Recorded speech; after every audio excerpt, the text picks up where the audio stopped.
Βρισκόμαστε Βασιλίσσης Όλγας 177, εδώ στην Ανατολική Θεσσαλονίκη, λίγο μετά τη Μαρτίου, ανακαινισμένος χώρος Ψητοπολείο Αλατορίγανη. Όλα στα κάρβουνα με ιδιαίτερη ποικιλία στις σούβλες.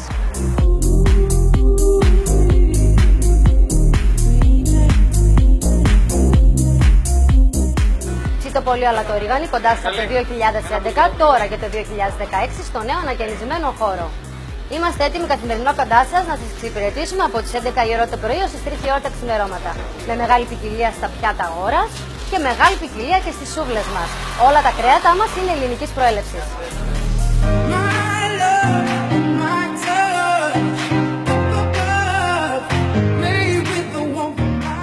Ελασσονίτικο, μπριζόλα σούβλας, χοιρινό κεμπάπ, κοτόπουλο κεμπάπ, ολόκληρο κοτόπουλο, κότσι και ρολό κοτόπουλο.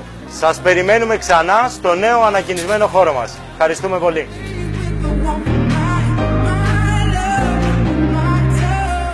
Θέλω να στηρίξω τον κόσμο που με στηρίζει τόσο καιρό. Κάναμε ένα πάρα πολύ ωραίο μαγαζί για να περάσουμε όμορφα. Τίποτα άλλο δεν έχω να πω. Ευχαριστώ την καρδιά μου.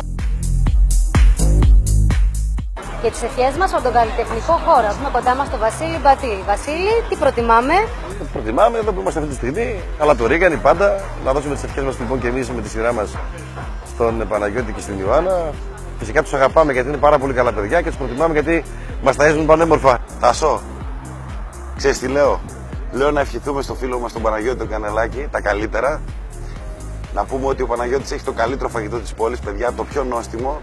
Το ευχόμαστε να είναι γερός πάνω απ' όλα, τον αγαπάμε πάρα πολύ. Να έρχεσαι εδώ στην Αλατορίγανη να τρώτε τα καλύτερα και να περνάτε καλά, να προσέχετε τους εαυτούς σας. Ευχαριστούμε πολύ. Αλατορίγανη. Παναγιώτης Κανελάκης.